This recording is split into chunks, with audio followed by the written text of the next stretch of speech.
Good afternoon and welcome to Signs of Destiny 2004. Our first part of our program is the Friday Afternoon Institute with Dr. Jose Arguelles. I'm your host, Chet Snow, and I'm not sure if my wife is in the room. I think she's out at the registration table, so I'll get a chance to introduce her this evening when we start the main part of the weekend conference.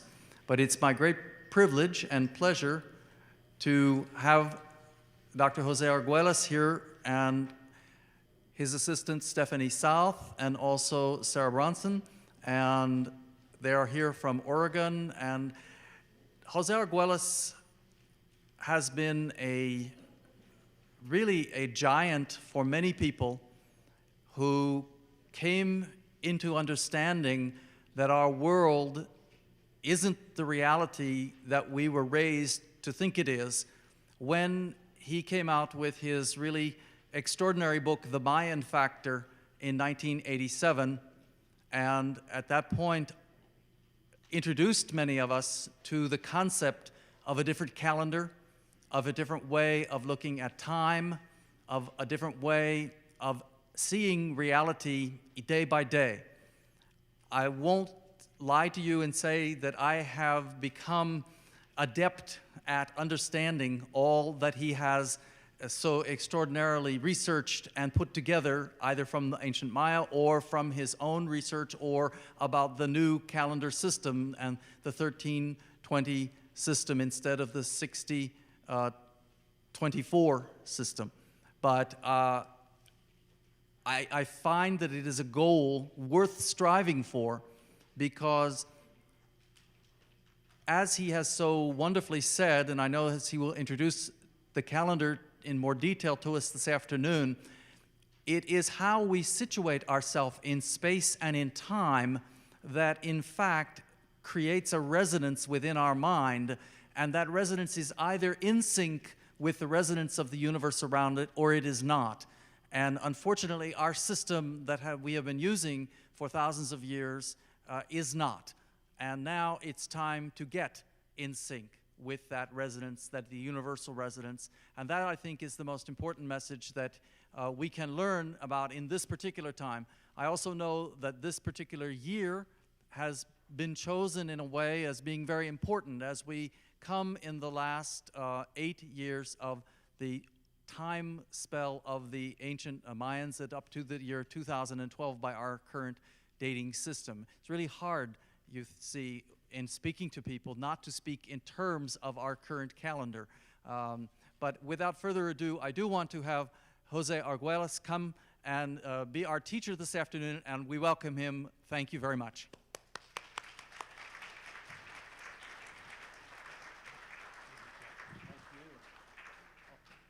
One more quick word. We have these two extraordinary visual representations of the Mayan sacred calendar, the Zolkin, in glass beads, done by a local artist, Zach Jones, who's here, and I know he'll be able to see people all weekend. He can explain more about them, but they are setting an energy in the room for us. Thank you.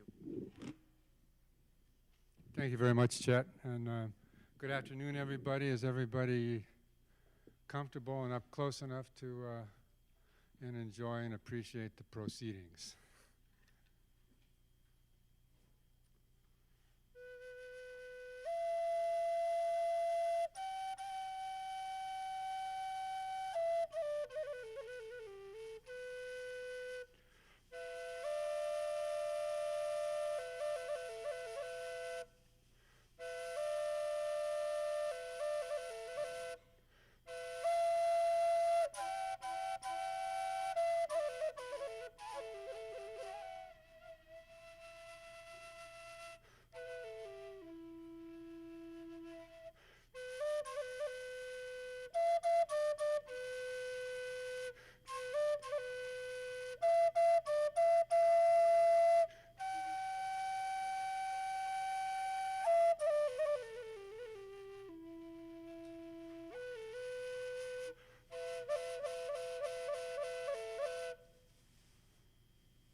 Well, welcome to all being on the road to 2012, because all roads lead to 2012.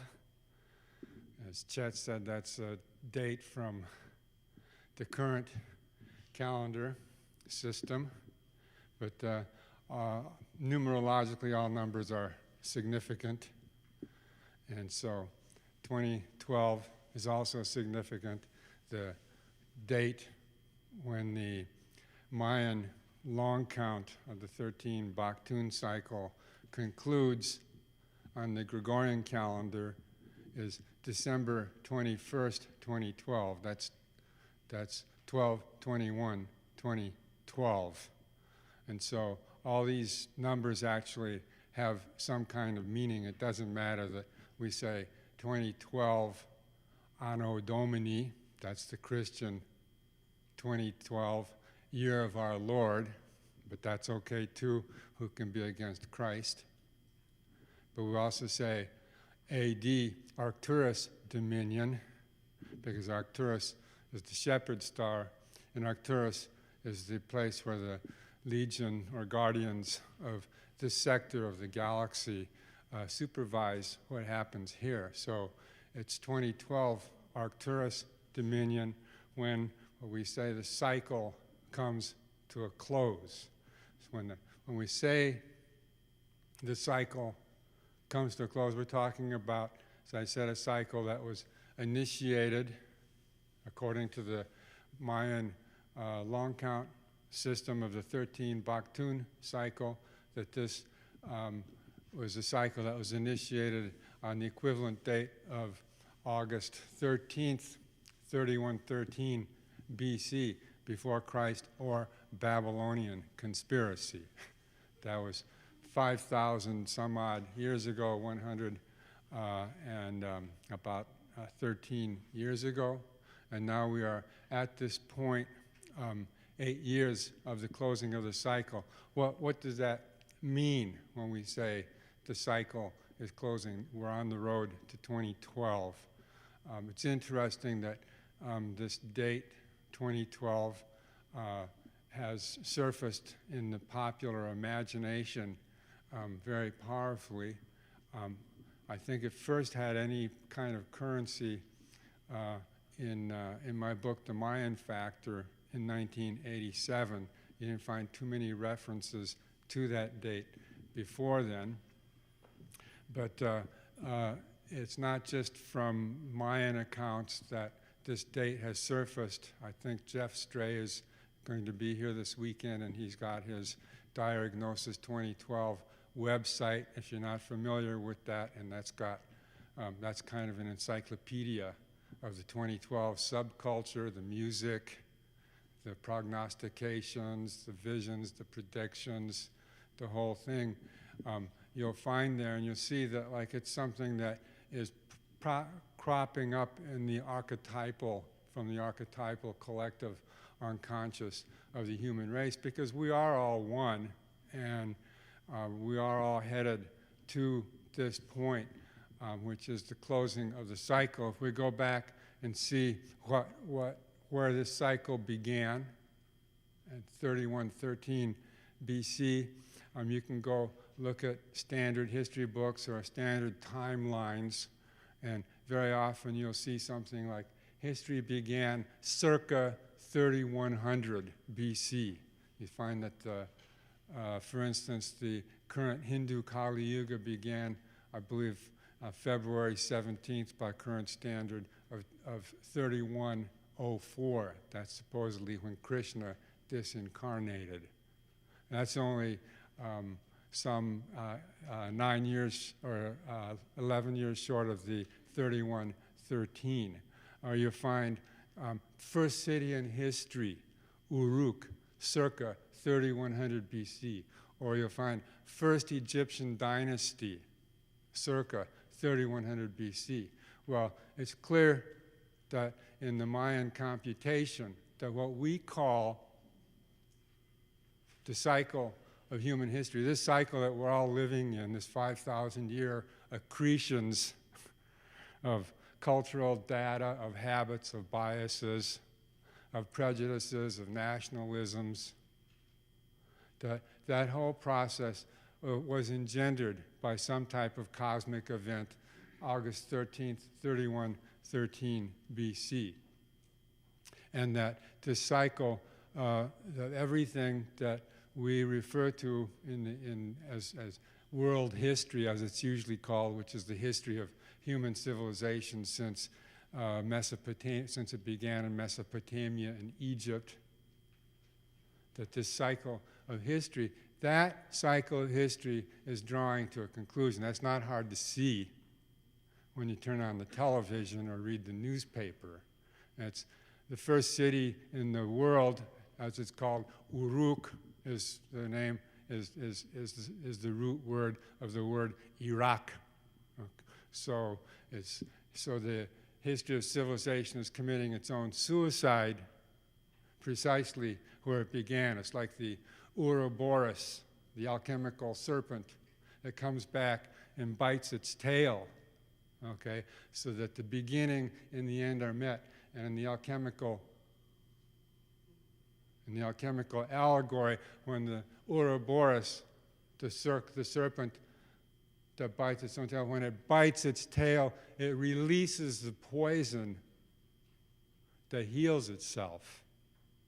So right now, even though it looks really ugly, that what's happening is we're releasing the poison, all the toxins, all the poisons, all the karmic toxins of the human race are coming out.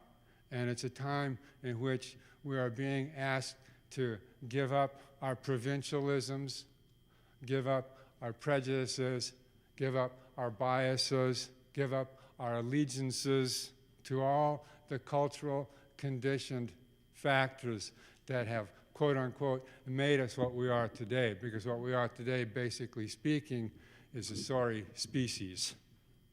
That we don't know how to live in harmony. We don't know how to create peace.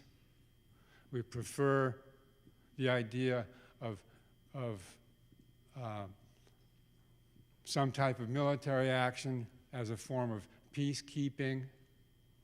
We're living in a world of upside-down values, what the Hopi call the Kuyanaskatsi, the world in reverse, the upside-down world. And that's because this world is coming very rapidly to an end. The values that have sustained civilization no longer have any real currency, that we cannot expect any longer solutions to be coming from the system that sustains itself by these values. On November 3rd, after the election of George Bush, I wrote a brief paper called The Death of America. And I put that out, and I thought, was I being too radical? And then someone sent me a big article that appeared in the Pravda newspaper in Moscow, which was obituary for the United States of America, July 4th, 1776, November 2nd, 2004. So it's a perception that's increasingly sinking into the human race that this ain't working anymore, that this has run out of steam, that we actually are living in a world of chaos, that this chaotic world is run and dominated by values that drive us deeper and deeper into a despiritualized materialism, that to quote Allen Ginsberg, the soulless Moloch is what rules the world, just this blind materialistic force. And that when you end up with a planetary civilization, the Earth civilization, dominated purely by materialistic values, by a system of values which is thoroughly hypocritical, that then you've come to the end of the road. It's not just the end of the road of one civilization, but of the planetary civilization itself. It's important to become utterly disillusioned if you really want to become enlightened. Just totally disillusioned. Don't hold on to anything. I was thinking about all of this. I've been on a retreat for about 3 or 4 moons before coming. This is the first time I come out. I feel kind of like Rip Van Winkle. I'm just coming off a little bit, and then I'm going back into retreat some more. But it's really important. I was thinking about this, and I realized when I was coming here, I said, you know, I ceased to be a human being. Why? Because I needed to see clearly. I saw that if you keep identifying being a human being, all human beings are encrusted with egoic biases of an unconscious nature, an unexamined nature. And we have to rise above every single egoic bias, every single acquired cultural bias, if we really want to see clearly and to survive what's ahead of us. So this is the road to 2012. At first it seems, wow, man, that's really a bad trip. This dire, catastrophic prognostications. Well, like I said, it's not hard to see the writing on the wall, or like Bob Dylan said, you don't need a weatherman to tell you which way the wind is blowing. And we can see which way the wind is blowing. It's not just what's happening in Iraq in the war on terror and the militarization of our values, but it's the global warming and many other factors, including the HAARP, the High Altitude Atmospheric Research Program in Gokona, Alaska, which is going to be fully operative in 2006 and will be able to affect the ionosphere and any weather system anywhere on the planet. Do whatever it feels is necessary as a form of warfare. So we have a lot of signs that are very clear that everything is changing rapidly. And of course, when something comes to an end, you have to kind of draw back and see, wow, this is a planetary phenomenon. This body that we have called civilization is actually now in a state of decomposition. It's literally decomposing. Some parts of it seem to be like in a dying person, you know, a huge immune system comes and tries to battle at one point.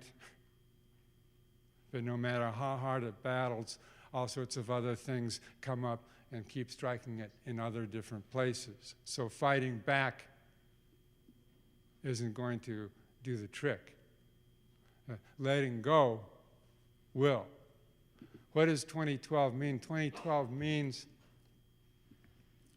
that we are going back or going forward to a new cosmic order of reality, because at this point we live in a totally chaotic order of reality. We live in a state of absolute and supreme chaos, and that this is a sign, this entropy of this particular civilization is a sign that the ground is being cleared, that the karma is being burned away and the ground is being cleared for the advent of a new cosmic order. It's very striking when you look at the crop circles. You don't see chaotic crop circles usually. Very few. What's distinguished about the crop circles is the high degree of order, of symmetry, of pattern, of a sense of this is a telepathic imprinting of cosmic order from a higher spiritual dimension of reality that is leaving us these messages saying, this you could do yourselves if you released your minds from chaos. This you could do yourselves if you let go of all your beliefs that actually keep perpetrating the cosmic chaos on Earth. This you could do yourself if you let yourself enter into a new cosmic order of reality. So the meaning of 2012, when we get to that point, everything is being cleared away. We have to be prepared. We have to be spiritually prepared, and we have to begin to prepare ourselves by making our consciousness cosmic, by moving in the direction of cosmic consciousness. We have to let go of values like real estate. We have to let go of all the consumerism values. We have to let go of values of nationalism. We have to become complete cosmic citizens if we want to free our minds and enter into the galactic, cosmic, telepathic ocean of archetypal cosmic consciousness. We have to free our minds. This is the meaning of 2012, that we have to go and prepare our minds in that way. I've been involved in this path for quite a long time.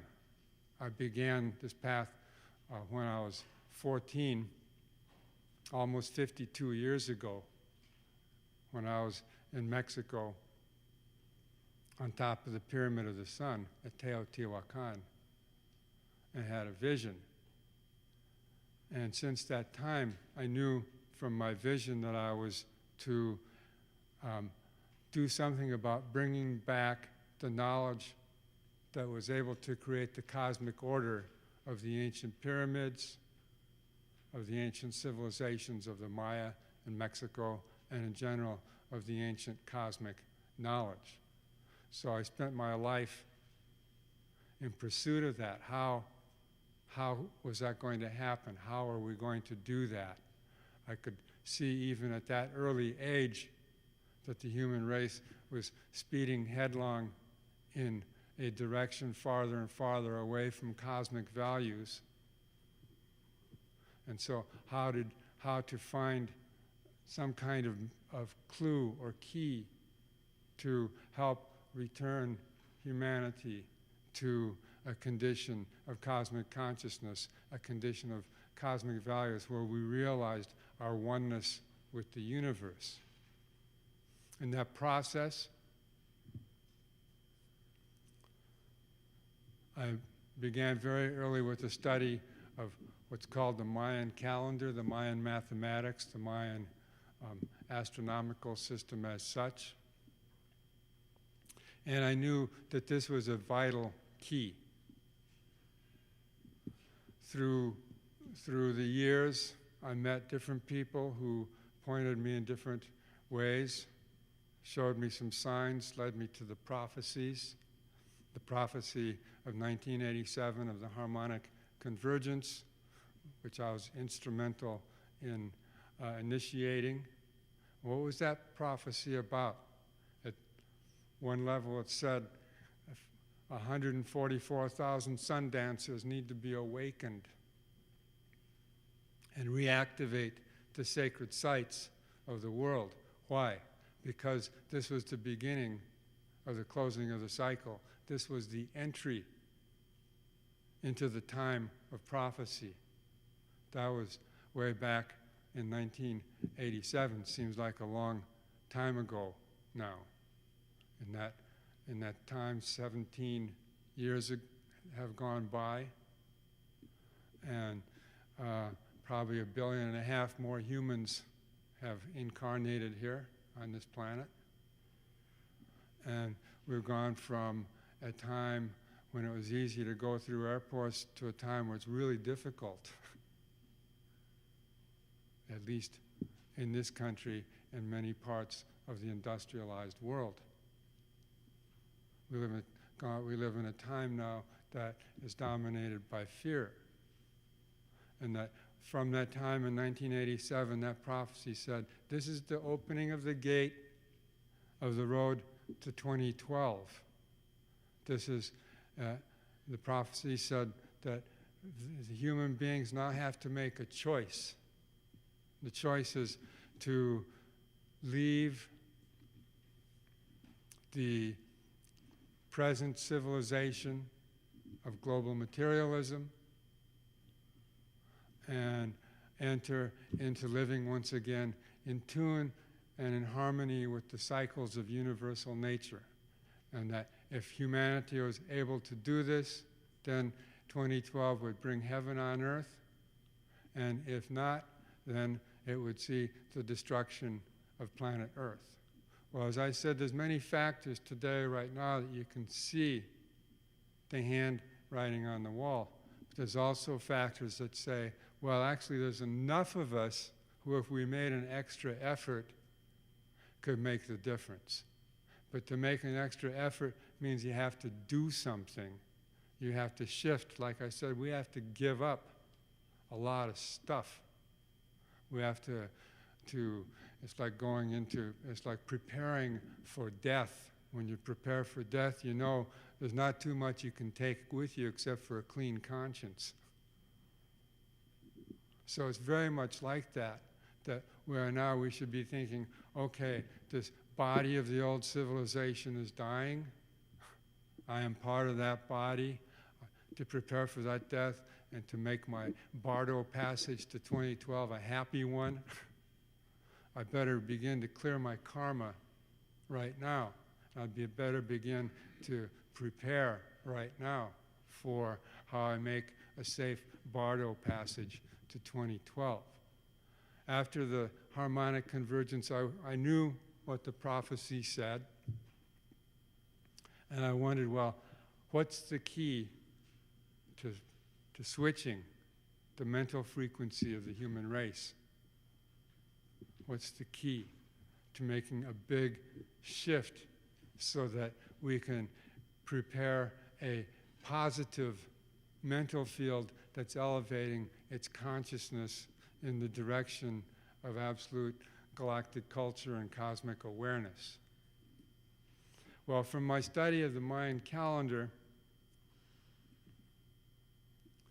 in 1989, I made a discovery that the reason why the Mayan calendar was so sophisticated, and it's not, when we say Mayan calendar, Mayans used many different calendars. They had a totally different sense of time than we do. Our sense of time is locked into something called the clock and the Gregorian calendar. We take these as second nature. They're so embedded in our consciousness. It's very difficult for us to think of time apart from a clock or the Gregorian calendar. November, what's today, 19th? That's a totally arbitrary, absolutely arbitrary, agreed upon fiction. Totally, 100%. Where did that agreed upon fiction come from? Originally it came from Julius Caesar. And then it was adopted by the church at the Council of Nicaea in 325 after Christ. And then reformed by Pope Gregory XIII in 1582, when European dominance of the world was paramount. And so the Europeans were able to, the church, I should say, through the European conquest of the world, was able to foist this calendar on the rest of the world as the world standard. But it's just an arbitrary fiction. It has actually no cosmic meaning. November is the 11th month, and it means 9.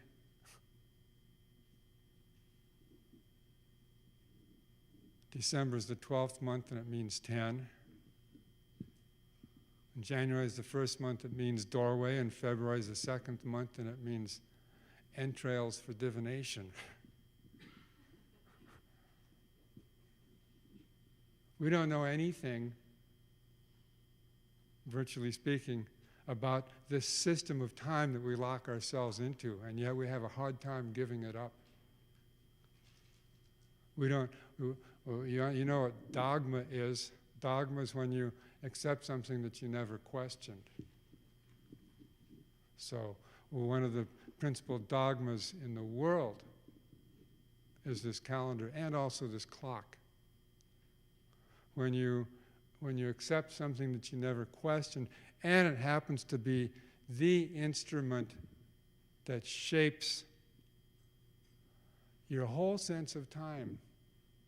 And you say, in this culture, you say July 4th, and everybody knows what that means. That's because the calendar is a macro programming device. All of the programming of the society and the culture that uses the calendar is in that calendar. So it's a way in which we create a what's called an annual feedback loop that keeps us entrained in a particular perception of reality. And we can't even see that.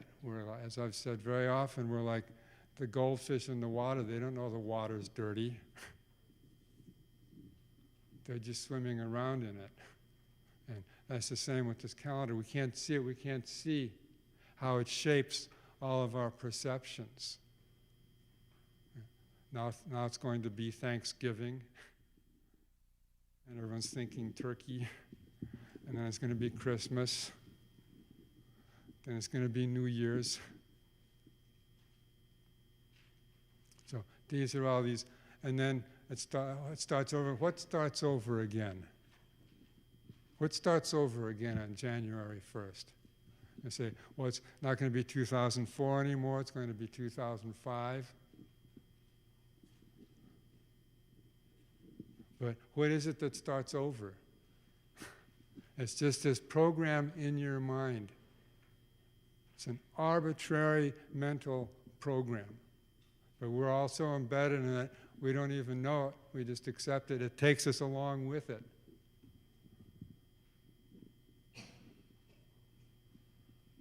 And it just keeps doing its little cartwheels. And we don't know what else it programs.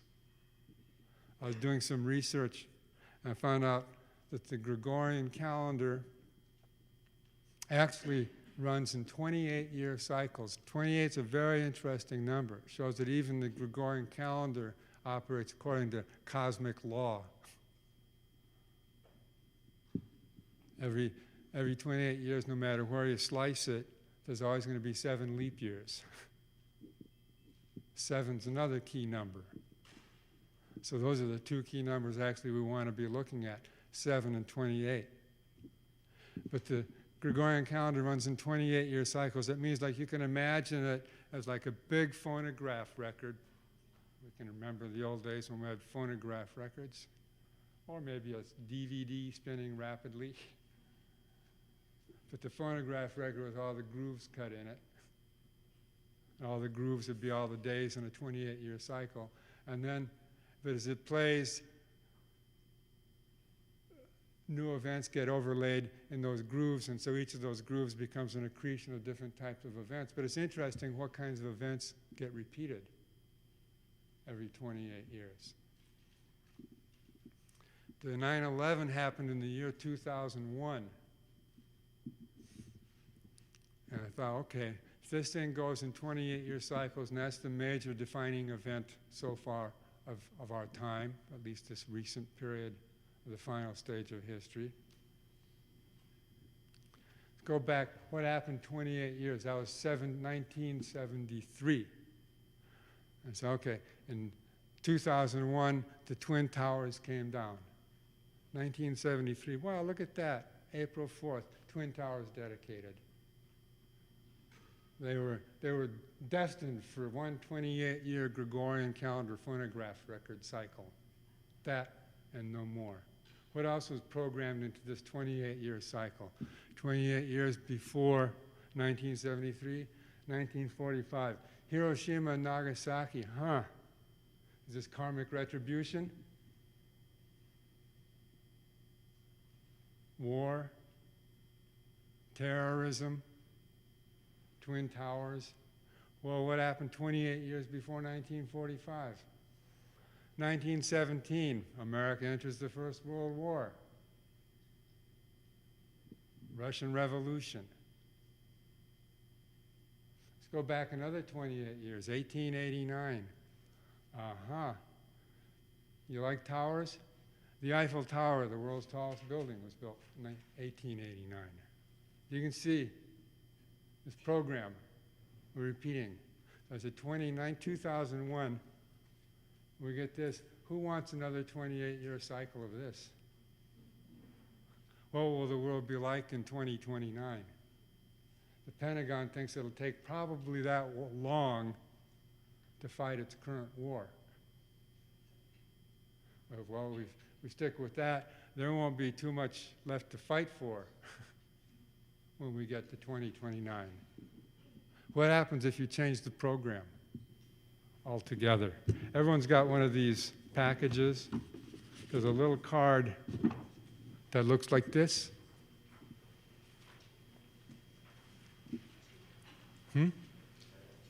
Yeah, does everybody have one of these folders? No, okay.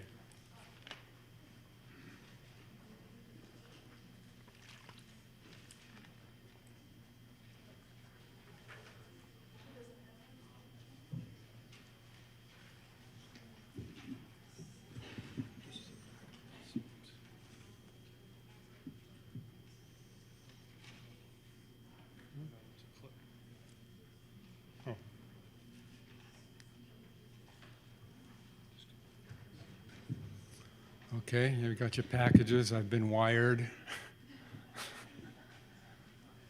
Going directly to the CIA. Okay, everybody found the little card? Nope. If you don't have one, we're not out of packages. Look on with your neighbor. Are we out of packages? Okay, we're going to get some more. In the meantime, look on with your neighbor if your neighbor's got one of these. Okay, on one side, you'll see irregular 12-month Gregorian calendar. Okay? Okay. That's the calendar for the 2004-2005 school year. Okay? The gray area is when you're in school.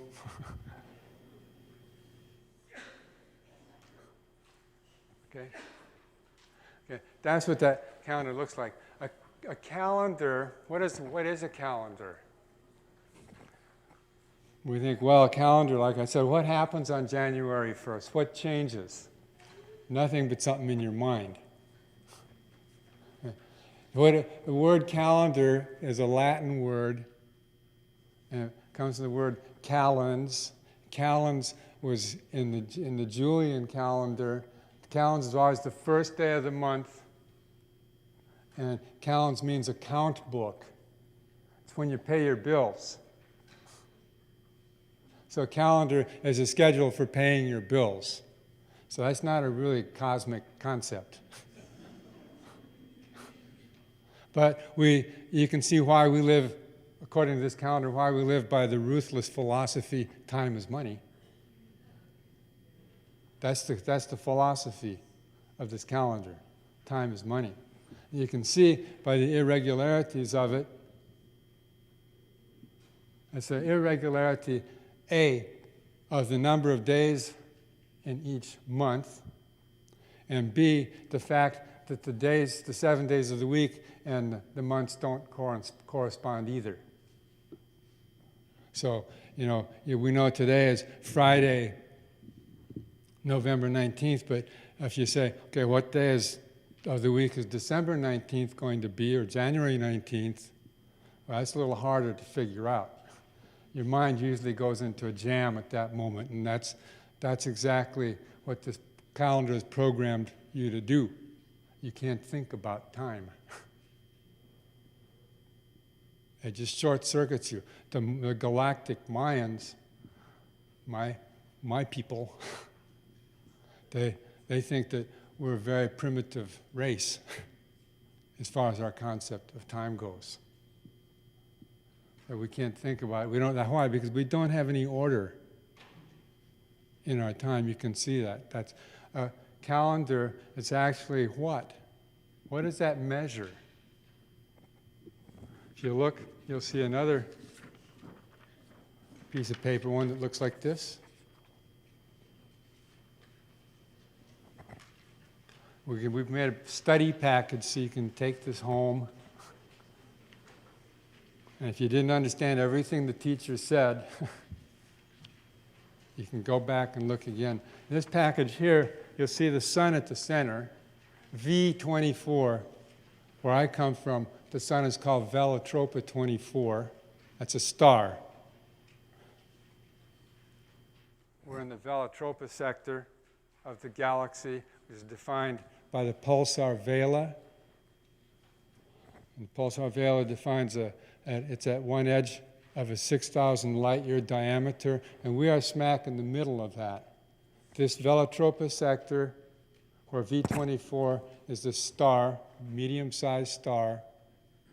This is in the very center of what's called the experimental zone. This is the quarantine zone, the free will quarantine zone. Let's see. We'll let them have the free will experiment there and see where they take it. So I say it's Arcturus Dominion, Velitropa 24. And we are over here. You'll see V24.3 on the left. That's usually, we call it Earth, Velitropa 24.3, third orbit out. Got to think cosmic. So we're the third orbit out. Our star is number 24 in the Velitropa sector. Our planet is the third one out. Then you see it like a big circle there. Okay. That's the orbit of the Earth around its local star, what we call the sun. A calendar like the Gregorian calendar is supposed to be a measure of that orbit. That's what a calendar is. So in other words, when you get to January 1st on Rose Bowl Day, that means that the Earth is roughly in the same place in its orbit as it was 365 days before. You're actually measuring the orbit of the Earth around the sun. We usually don't think about a calendar in that way, but that's what the Gregorian calendar is what's called a solar calendar because it measures the 365-day orbit. Now, when we have a standard of measure, we expect that the units are equivalent to each other and that the subunits correspond to the dominant units. In other words, the dominant units in the Gregorian calendar are the month, but the months don't correspond. 30 days have September, April, June, and November. All the rest have 31 except for February, which has 28, and on leap year 29. And that's about as much as you need to know about the calendar to get it straight. But as you can see, that jingle exists because it's not straight. It's not a straight standard of measure. What does 30 and 31 days, and why are they in that irregular order? Do you know why August has 31 days? Because Augustus Caesar, who succeeded Julius Caesar, thought Julius named Septimus after himself, it's now called July. Actually, excuse me, Quintilius it was. He named Quintilius after himself. It's July, and it has 31 days. Therefore, I'm going to name Sextilius, which was then August. But let's see, August only has 30 days, said Augustus Caesar. I'm going to borrow the 29th day from February and put it on August, so it now has 31 days. So they weren't thinking of a system of measure. They were thinking of their egos. And why did Julius Caesar make this calendar anyway? Because he wanted a power device to demonstrate that cell phones would one day be the norm. No, to demonstrate that Rome was no longer a republic but an empire. That was his political reason for changing making what was called the Julian calendar, the calendar we use today. Of course, on the Ides of March, he lost his life for it. And then Augustus succeeded him. But I'm saying that because a calendar as a measure of the orbit of the Earth is supposed to be a standard of measure. A standard of measure, as I said, when we have a standard of measure, we want the units of measure to be equal to each other, and we want the subunits to correspond to the larger units.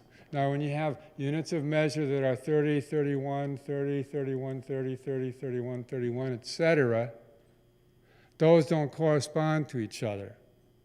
And then when you throw in that the subunit of measure is a 7-day week, with the exception of February, when it's not a leap year, the 7-day week only corresponds with February. 4 times 7 is 28.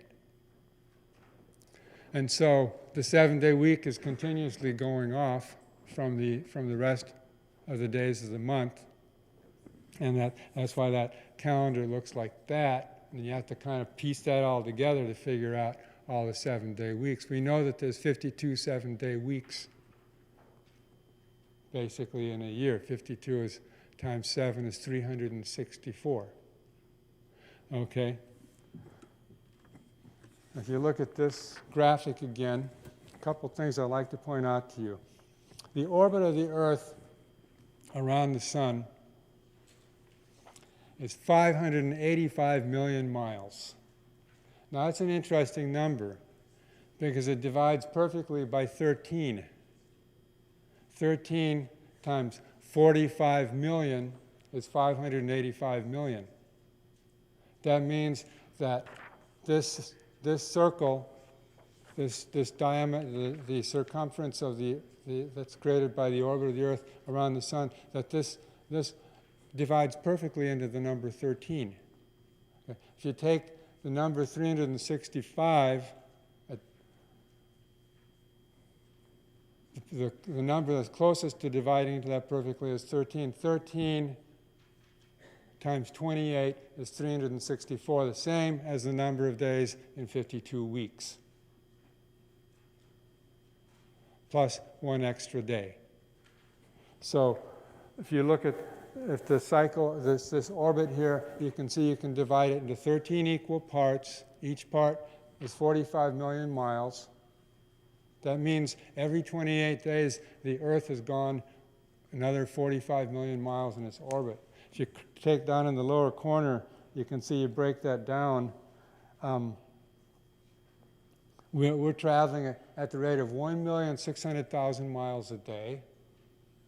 Traveling 66,666 miles an hour, 1,111 miles a minute, and 19 miles a second.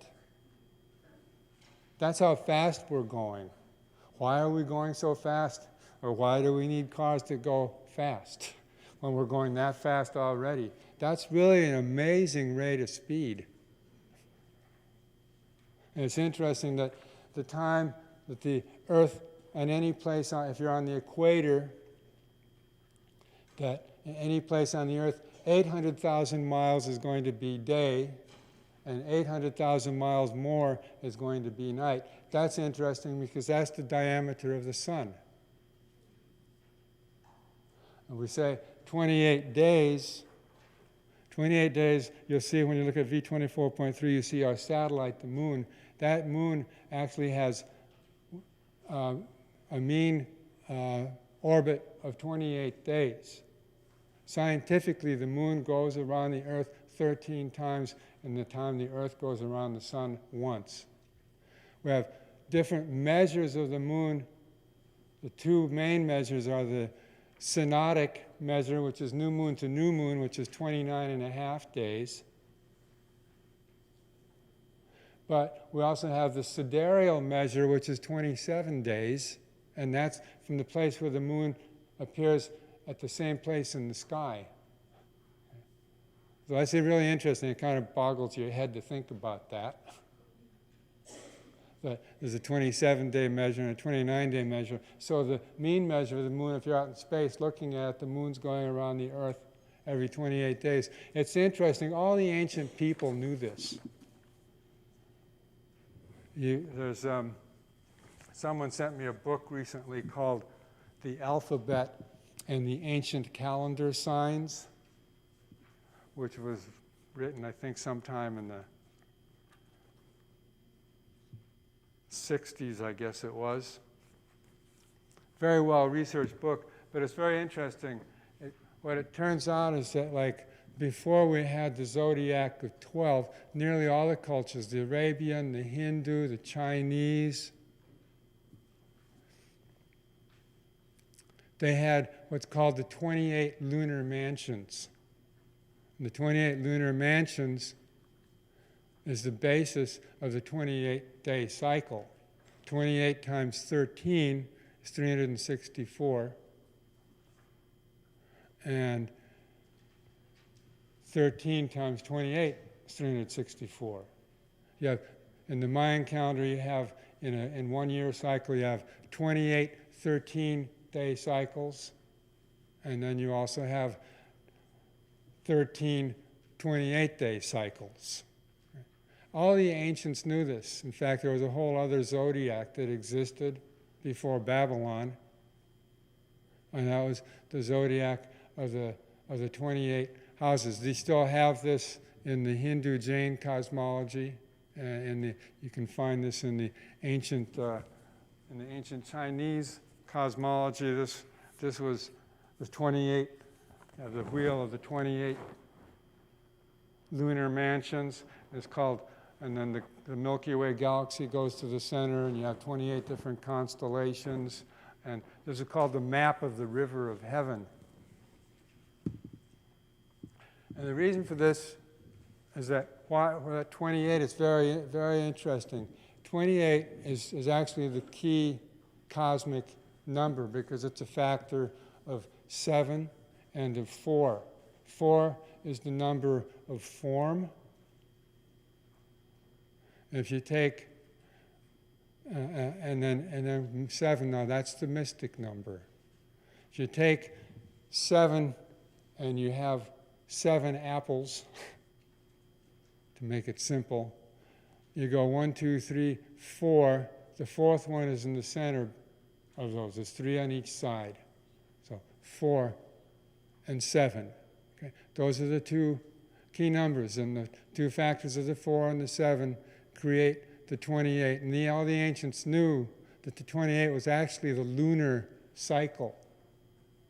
The Druid calendar, tree calendar, 13 months of 28 days. In South America, they have the Pachacuti calendar, 13 months of 28 days. This is the year 5,514 of the Pachacuti calendar of South America, 28-day cycle. The Druid calendar, which has recently been revived, is pivoted, and each of these calendars has what's called like an equivalent of a day out of time, because there's 364 days, 52 7-day weeks, meshing perfectly, 13 cycles of 28 days, and then the 365th day is what's the day out of time, okay? And you've heard that expression, the king is dead, long live the king. Well, in the ancient Druid times, the 365th day of the year, the king was tested to see if he was worthy of ruling for another year or not. And if he didn't, then he was killed. Or if he was, then he was granted renewal. In any case, it was the king is dead, long live the king. That 365th day allows for a cessation of all earthly temporal thinking and activity, a cosmic influx, and then a renewal in which perfect harmony begins again. If you turn this over where the Gregorian calendar is, you see on the other side of it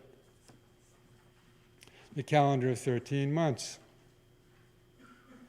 And you see, if you look at the Gregorian calendar, you're looking at absolute irregularity. And if you look at the 13-month calendar, you're looking at absolute harmony. It may be, some people say, oh, that's too simple. But it may be that this irregular calendar, its crookedness, has programmed us to hopeless disharmony and inability to find peace. Because it's so endemic into our system that we can never arrive at harmony when you're using a standard of measure that looks like that. We program irregularity and hopeless disharmony into our system. We come to accept more and more the world of Koyaanisqatsi, the reversal and upside down of values. If there were perfect harmony, there would be no more history.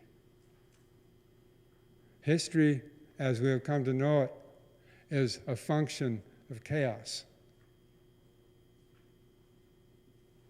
It's a succession of empires and systems of government that still are empires, that end up in increasing forms of materialism that create total chaos. Why? Because when we live in a world of just purely materialistic values, then we are putting spiritual values in the back seat, and it's actually a spiritual universe. We are here, we are meant to evolve our mind and our spirit,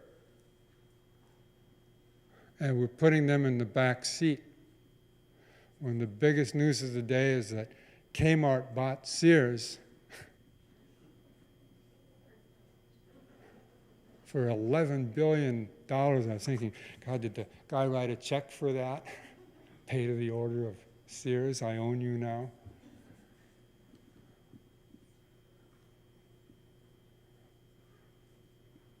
That we are actually, that's what we began this by saying, we are at the end of history,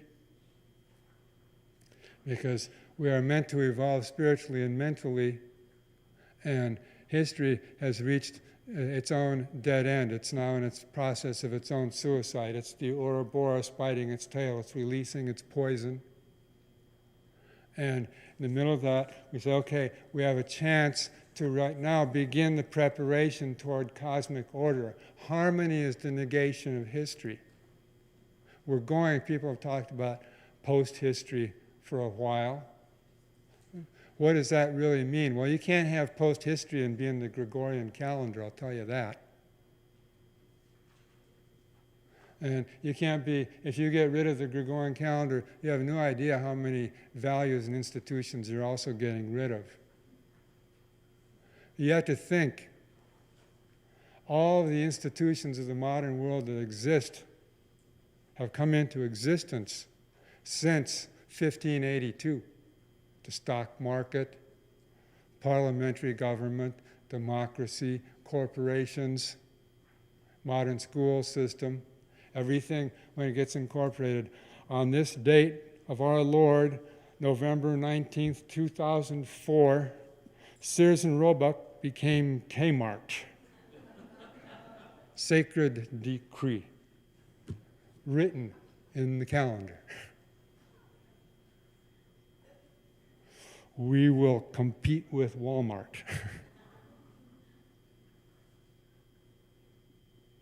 It's everything that exists is coded in the Gregorian calendar. Even if you're in Dar es Salaam or in Yemen or in the People's Republic of China, you have to have a Gregorian calendar. Otherwise, you can't do business in the world. Time is money. The dominant system is ruled by the dominant calendar, which is the Gregorian calendar. That's the system of hopeless irregularity. When you have the negation of history, perfect harmony. If this is the root, underlying root of our, I'm not saying it's the cause of our moral dilemmas. I'm not saying it's the cause of our crisis, but it is the system the mental, unconscious mental system that keeps us locked into being hopeless planetary losers.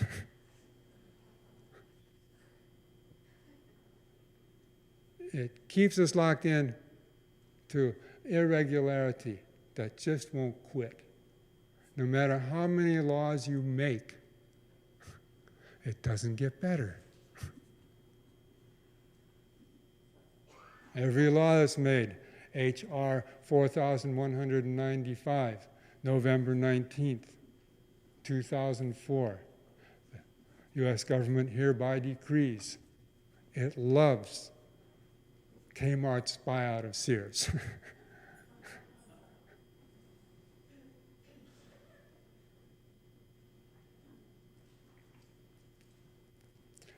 If you are going into post-history and you're preparing for 2012, you want to begin to prepare your mind and make a shift that will actually be a shift. Einstein said before he died, it wasn't that long after Hiroshima, he said, everything since the advent of the nuclear era has changed except for the way humans think, and because of that, we drift hopelessly toward catastrophe. What locks us into the way we think on an everyday basis is that system. If you want to begin to make a change, shift your own frequency and shift your own consciousness, then this is a very simple, absolutely simple step you can take. Anyone can take it. I've got here, a lot of people have done it. This is 13 moon calendar from Brazil. This is a pocket calendar. This year in Brazil, they handed out 1 million of these for free.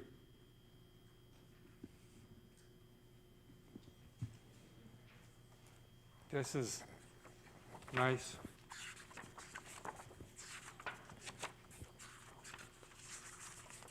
Hang by the telephone wall calendar from Japan. 1, 2, 3, 4 weeks, every month, just the same.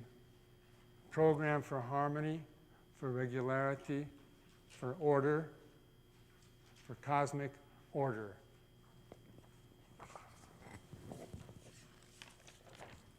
This is a 13 moon poster calendar from Russia.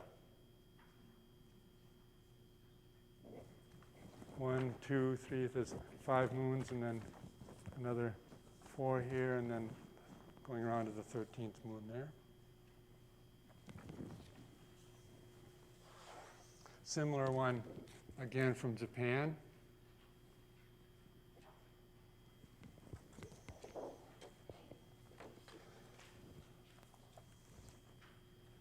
Spain.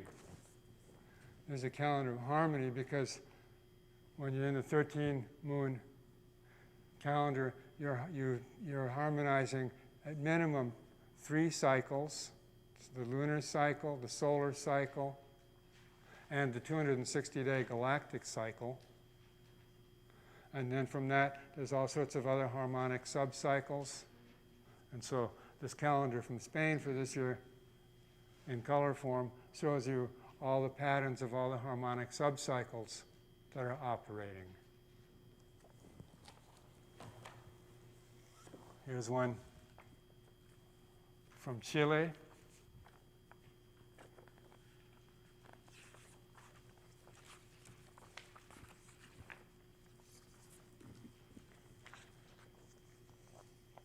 One, again, different patterns of harmonic order within the 28-day cycle. Plus here, this is the 260-day calibrator, what's called the 1320 harmonic module calibrator. It's also from Chile, just a simple wall calendar, because the 28-day, 13 moon 28-day calendar is perpetual. You actually would put Hallmark out of business because this same calendar works every year. The reason Hallmark's in business is because this one changes all the time. You can't figure it out, so you need homework. But actually, this is a perpetual calendar. Ultimately, when you get on this calendar, you get to a point saying, oh, we don't need a calendar at all. We've actually entered timelessness, which is where we really want to go. You can't get into timelessness when you're locked into hopeless irregularity or the mechanical clock. We haven't even talked about that. That's perpetual. You don't, that's every year it's the same. What a lot of people don't know is that here's an American one.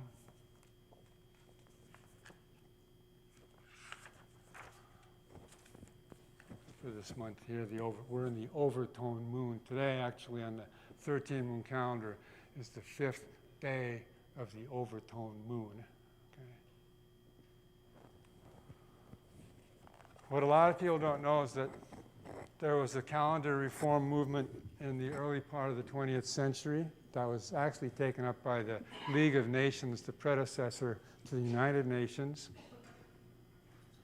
And the top calendar of choice to replace the Gregorian calendar was the 13-moon, 28-day calendar. It was the favorite of the International Chamber of Commerce. The International Chamber of Commerce said, what was that? The International Chamber of Commerce said, hey, this will make accounting easy. This will make accounting really easy. Eastman Kodak was one of the strongest proponents of that calendar. That calendar got shot down by a strong lobby of the Vatican, of course, which is the most infested in the Gregorian calendar, because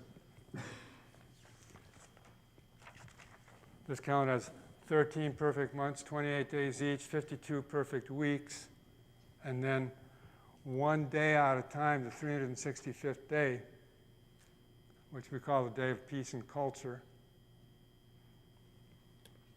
And the Vatican said, and that day is no day of the week at all, no day of the month, no day of the week at all. As I said, it's the time where you can have a galactic breath and then renew the cycle.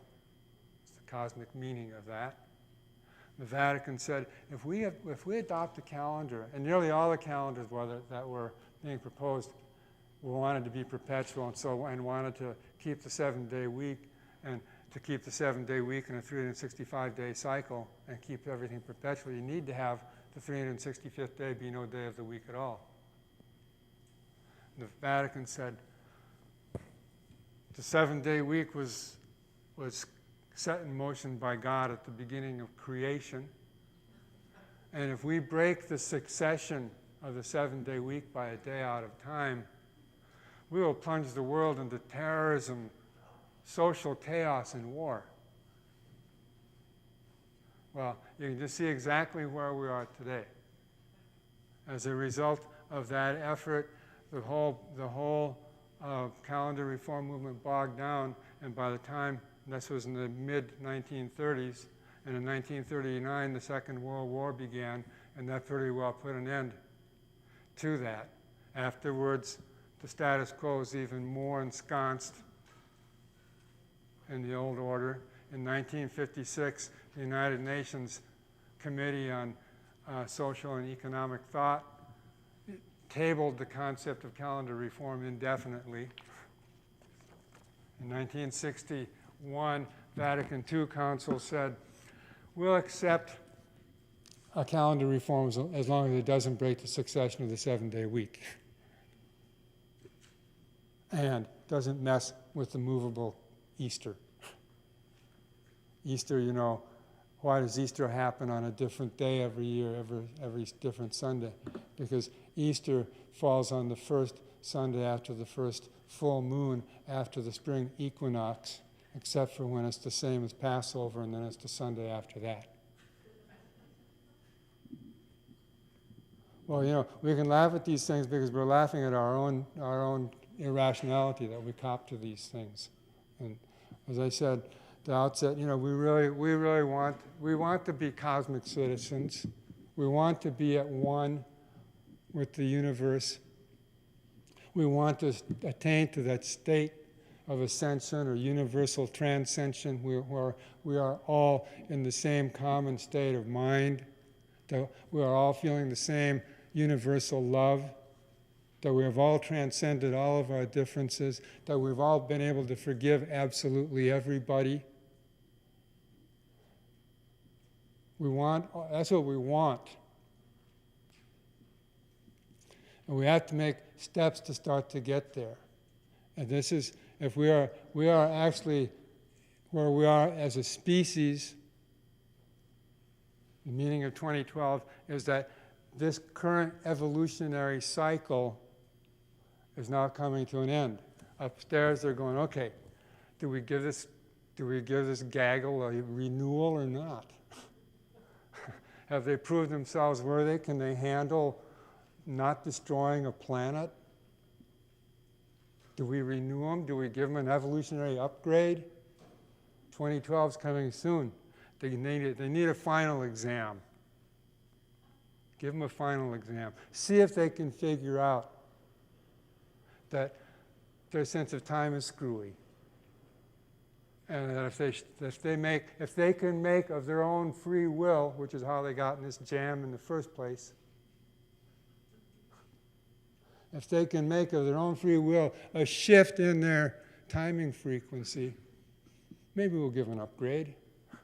They will prove that they were able to do something voluntarily, to shift their mind without government control, without corporate mandate. Across the board, this calendar that I was showing you is being followed by people in more than 90 countries now. 10 years ago, it wasn't even hardly known about.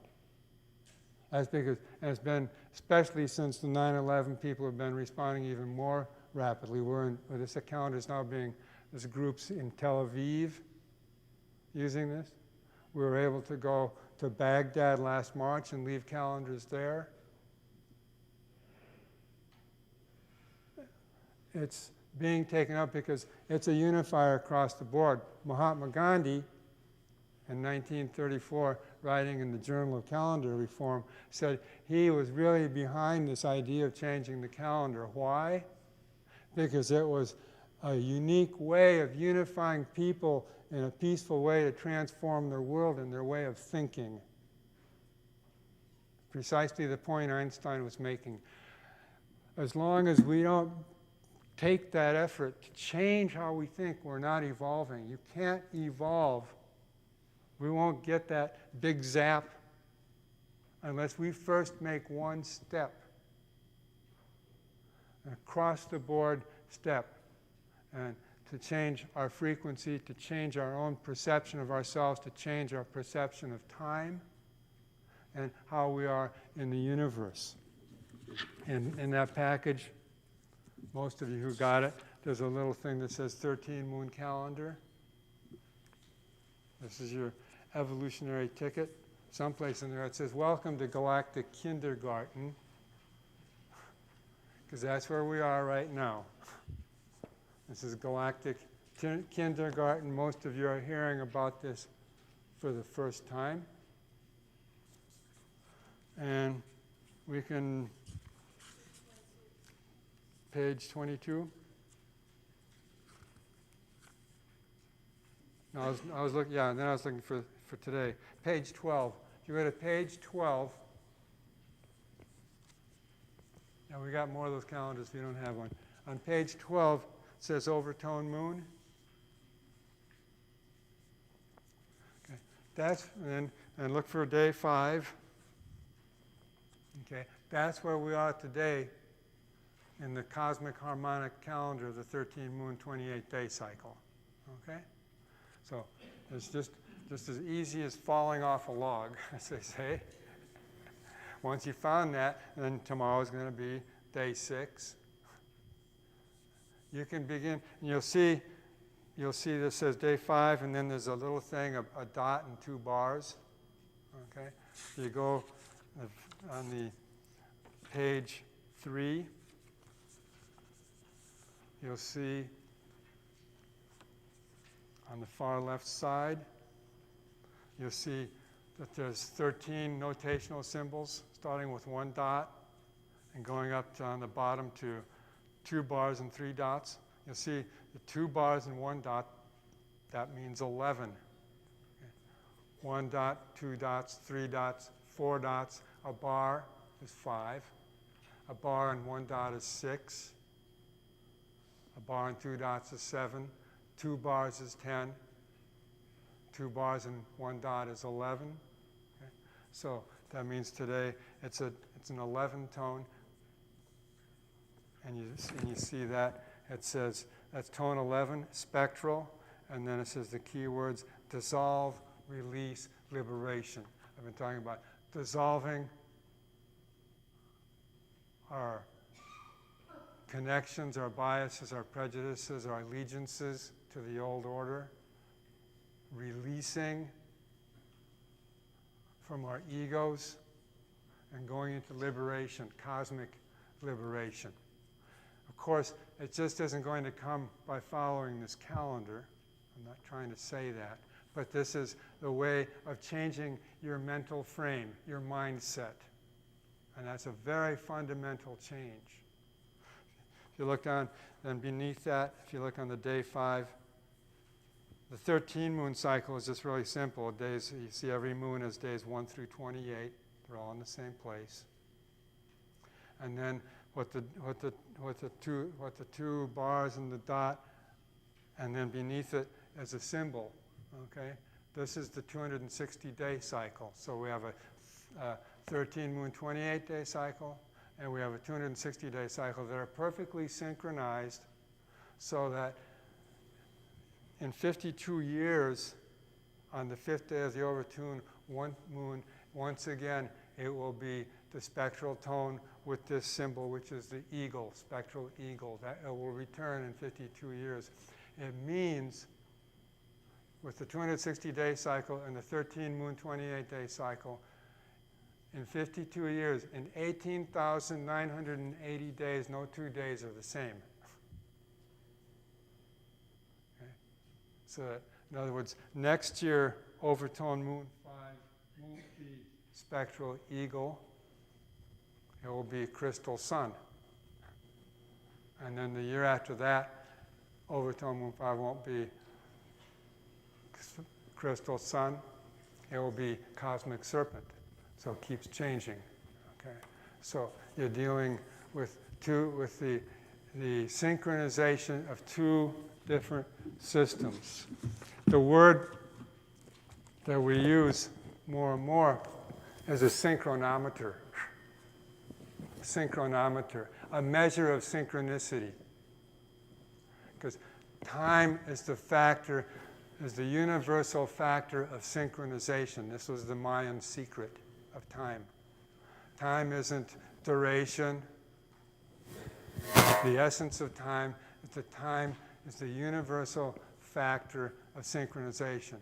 The function of what we call a calendar is to synchronize us with our planet, with our moon, with the sun, with the galaxy, with the stars, with the cosmos, to put us in sync. We call it the synchronometer. So, on this, I'm still sticking with overtone moon 5. You see that little symbol of the eagle. Then over here on the next page, on page 4, you'll see there's 13 tones, and then there's 20 symbols. You come down, you see number 15.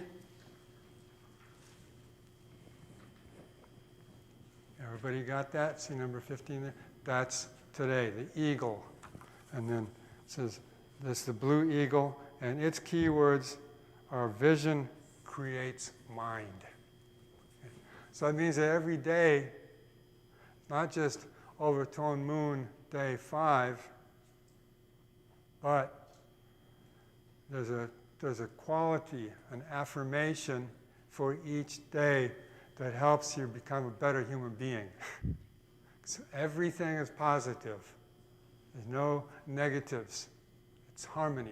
There's no negatives in harmony. So everything is a positive. It's a power. And so that means that today, as we said, spectral tone, it means we dissolve our egos, we release, we go into cosmic liberation. And then the ego, spectral ego, means that through this process that we're dissolving and creating, we're creating vision and mind. We're creating a vision, a cosmic vision, a positive cosmic vision of 2012. That's what we really want to be creating. We have to prepare, we have to make the shift ourselves. There's actually an affirmation for this day then, because of the 260 days. This is Kin 115, and it's blue spectral eagle, and the affirmation for that goes, blue spectral eagle, I dissolve in order to create. Releasing mind, I seal the output of vision with the spectral tone of liberation. I'm guided by my own power doubled, power of vision. Dave, to enhance your vision, to use your vision to create and release from what isn't working. But further, this is a special day. If you get into this system, you also find out that this day is one of a set of days that's called a polar kin. This way in the subsystems or the subcycles, so that this is a polar kin. It says, I am a polar kin, I transport the blue galactic spectrum. That means that this is a special day that's galactically coded, especially galactically coded for releasing energy. And on top of it, it's a galactic activation portal. It says, I am a galactic activation portal, enter me. So this is a really perfect day to dissolve, to allow yourself to say, I can dissolve, I can release. Like I said, we might as well all prepare for our death to go into this Bardo passage to 2012. You can't take it with you. All you can take with you is the best of your spiritual values. Give up the rest. Give up your attachments. And go into it. Dissolve and release. Create mind in this way. Create a new mindset. And in creating that new mindset, then know that you're being guided by a higher galactic force. That this is a perfect day to enter into a galactic state of mind, to go into a state of galactic meditation. As I said, just following this isn't going to just change your mind or your consciousness automatically. It will change your mindset. It will change your frequency.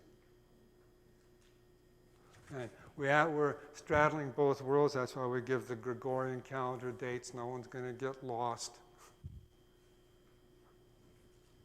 But you do have to, if you want to begin to evolve, you have to do something to make a shift that's so fundamental. This is a really fundamental shift. After a while, you'll get to the point of saying, what do I need my watch for, and throw it into the lake. But first you have to make this shift, because this is the shift that gets you moving into conscious harmony. So you can locate yourself there, and you can study this. There's tons of study material. This is a galactic kindergarten. If you don't have one of these, or you want to get more, back on the back it says Foundation for the Law of Time, Post Office Box 156, Ashland, Oregon, 97520, www.lawoftime.org. You can get more of these, just write in or whatever, call up and request them, and we'll send them to you. This is, as I said, this is just the beginning. We have to understand. I said, the meaning of 2012, that we have gotten to a point where it really is the end of the road, okay? The whole old order has really ceased to work, that we need to, we can't just, no one likes to be a victim, no one likes to sit passively by. We want to be able to know, what do I do? How do I spiritually prepare? How do I change my mind? How do I get ready for the shift into galactic consciousness? Because we have to understand that's what's actually happening. What looks like a real mess on the TV screens is actually the ferment of the cycle of evolution wearing itself out, and in preparation there's a new cycle. Like I said, post-history is not going to be in the Gregorian calendar. No way. We're going to be, if you're going to be post-historical, you're going to be in a totally new system. You'll notice that the months, the tones, the 13 different moons, this has nothing to do with the system of months we have now, but follows a galactic cosmology. The first moon is the magnetic moon. The second moon is the lunar moon. The third moon is the electric moon. The fourth moon is the self-existing moon. That's because these follow what's called a wave spell cosmology. The wave spell is the form constant of galactic time. Magnetic moon, lunar moon,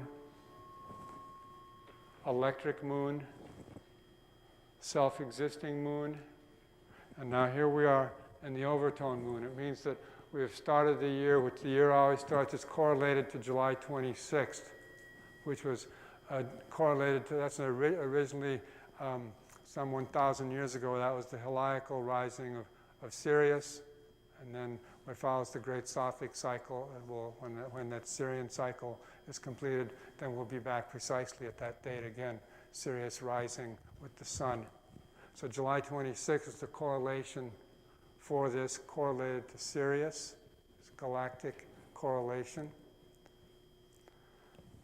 And so it means that now we've come down to this point in the year, the overtone moon. The overtone moon, you look on the, it says, how can I best empower myself? See, every moon has a question. Okay? So I said this is all about improving yourself in time. Okay? And so this is the, how can I best empower myself? How can I take better command of my life?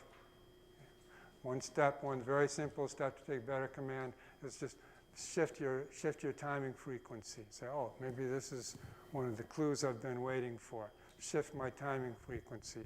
It's the overtone moon, and then here the sixth moon is the rhythmic moon. The seventh is the resonant moon. The seventh is midway between the magnetic, the first moon, and the cosmic, the last moon.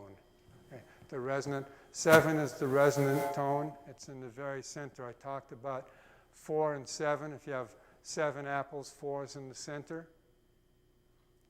If you have 13 apples, 7 is in the center, 6 on each side. Okay? So that's why in the law of time, which is a mathematical cosmology of the fourth dimension, the basic formulation of the cosmology is 4 is to 7, as 7 is to 13. 4 is the fourth apple is in the center of 7. The seventh apple is in the center of 13. 4 is to 7, as 7 is to 13. 4 times 7 is 28. 4 times 13 is 52. 13 28-day cycles. And in 13 28-day cycles, 4 times 13, 7-day weeks, 52 weeks. Everything is in that formulation. 4 is to 7, as 7 is to 13. You're dealing with cosmic standards, with galactic cosmic standards. These are not necessarily astronomically based at all. The fourth dimensional time is not astronomical time necessarily, though astronomical time is actually ultimately governed by fourth dimensional time.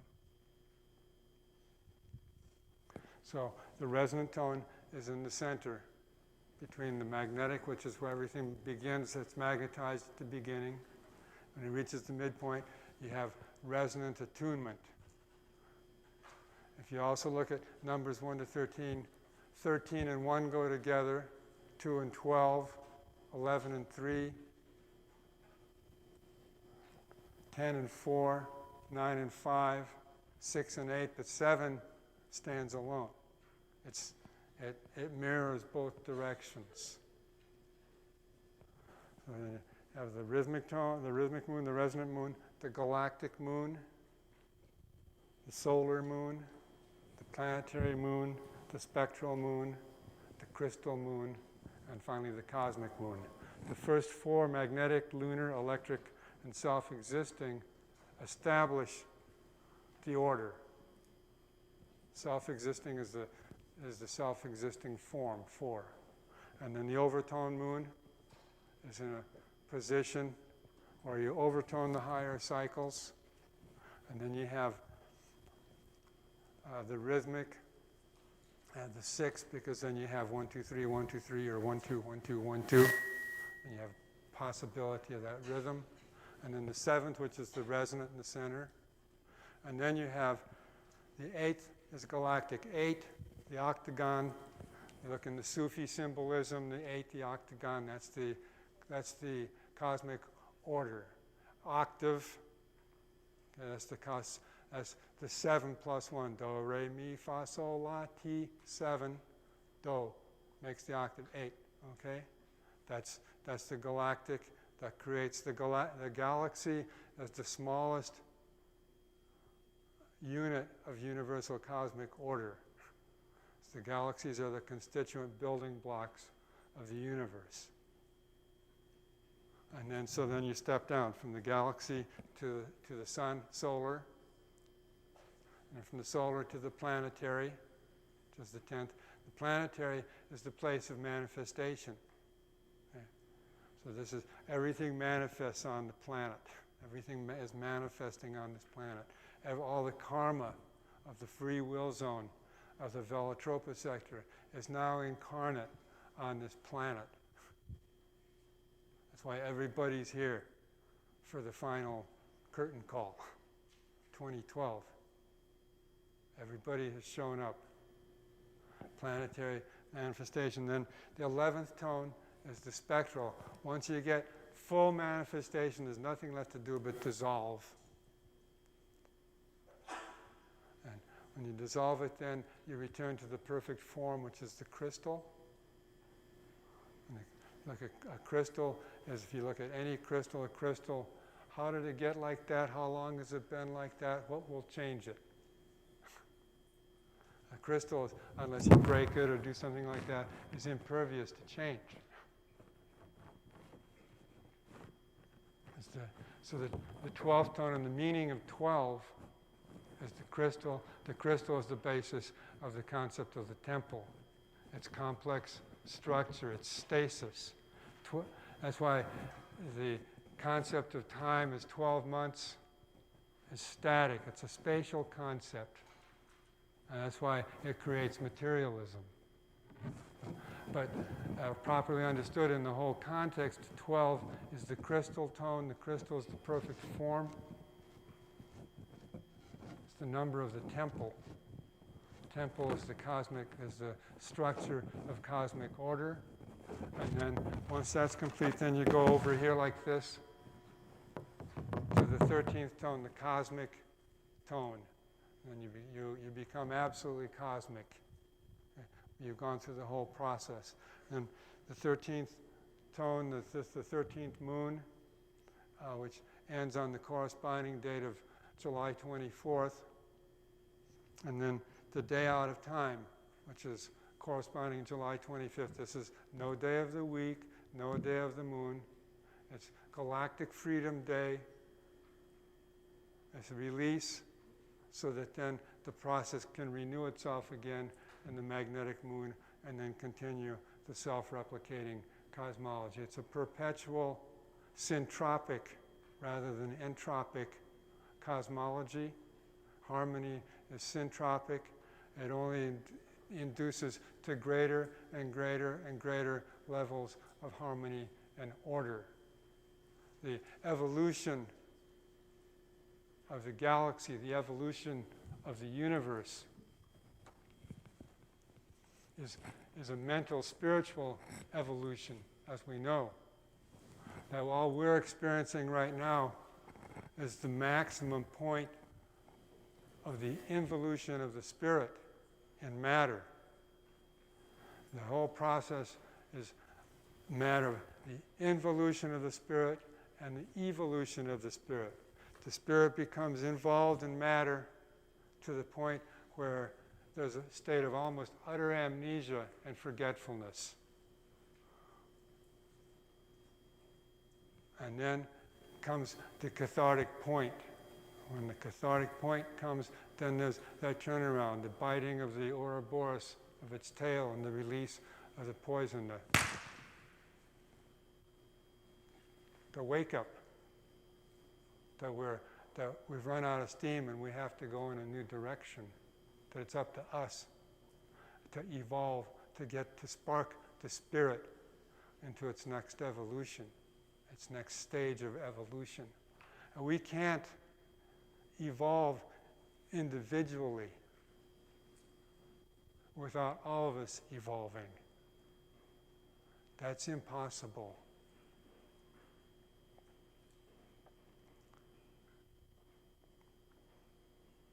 Some of us go ahead, say, hey, guess what I discovered? There's more to it than Walmart. It might not sound like a big discovery, but you'd be surprised. They're planning to put a Walmart at Teotihuacan. That's not evolution. So yes, there is something beyond that. And so, but those of us who go ahead say, it's our responsibility to come back and say, wait, we're following the wrong game plan.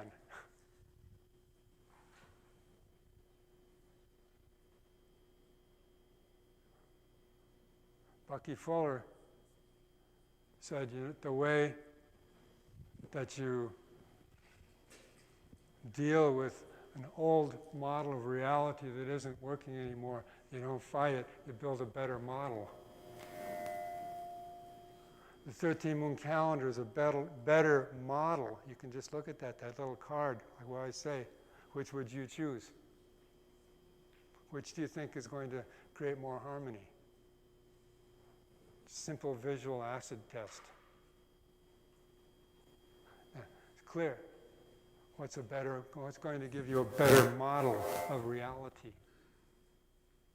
So it's really simple. That's the test. That's the evolutionary test. And see, this is my message. I've come a long ways. Like I said, I stopped thinking of myself as being a human because I needed to think clearly. When I stopped being a human, I remembered that I was a star traveler, just using this human body. And when I remembered I was a star traveler, then I didn't have to be conditioned by all the things that condition us. I could think without that. And I could see if there's such a thing as universal reason, if there's such a thing as universal logic, if there's such a thing as universal harmony, which there is, then why aren't we going there? And if we have the opportunity to go there, why don't we take it? The first step to universal harmony is harmony in time. That's the very first step. It's the nature of my message. About 10 or 11 years ago, I realized that I had a message, that I was a messenger. I never thought that when I was in the 10th grade, that I have to go around the world and tell people, your calendar is screwed, you need a new one.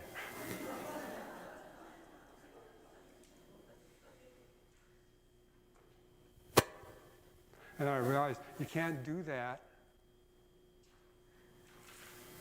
unless you know that this is a divine message.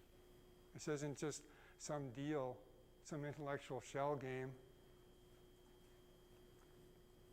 It isn't just something because I want something out of it. You don't get anything out of doing that.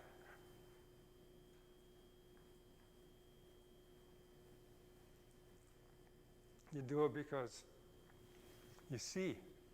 When you see something, you say, oh, I have a responsibility. The only reason I could see that is because God let me see it. I didn't dream this up. God dreamed this up. God's dreaming me up right now, and He's dreaming all of us up right now. We're not here except really as divine puppets. We don't like to hear that, some of us. Say, hey, that infringes on my ego. But we all have a part to play, and we can move as we want. But we're all here as part of a big divine program. And this is part of the program. My message, my mission as a messenger sent by God, I couldn't be here otherwise. I couldn't say this to you otherwise. Is to let you know this, that you have a chance to go to harmony. You have a chance to go to 2012 and establish yourselves in a state of harmony while the rest of the world goes down the tubes. You have a chance to elevate your minds in time so that you can become a telepathic battery in tune with the ionosphere and zap out HARP.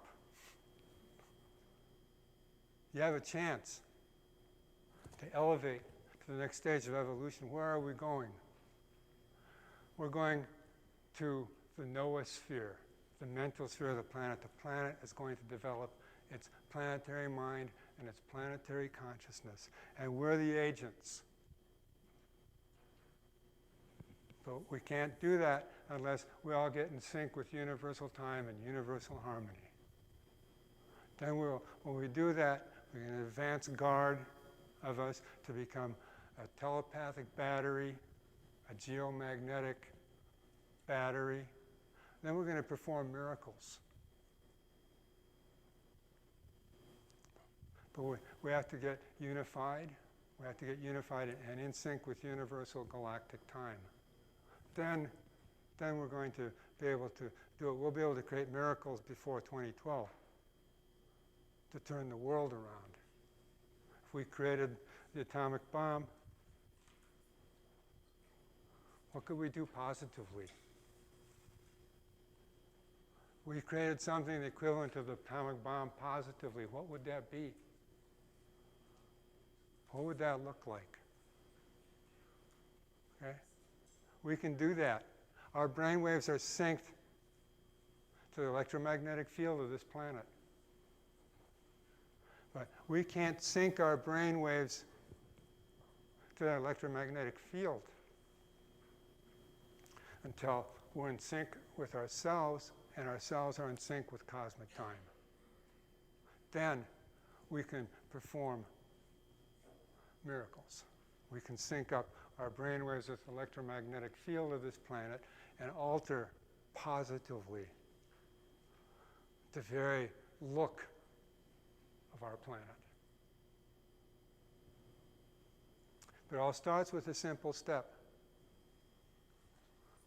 Just like that. I remember when I was a kid, I'd go to Woolworths, F.W. Woolworths, and there'd be a guy down there saying, I got a potato peeler, and you never seen a potato peeler like this. It will peel potatoes like you never seen before, and not only that, but it dices carrots, And sometimes I sit there and think, I got a calendar here.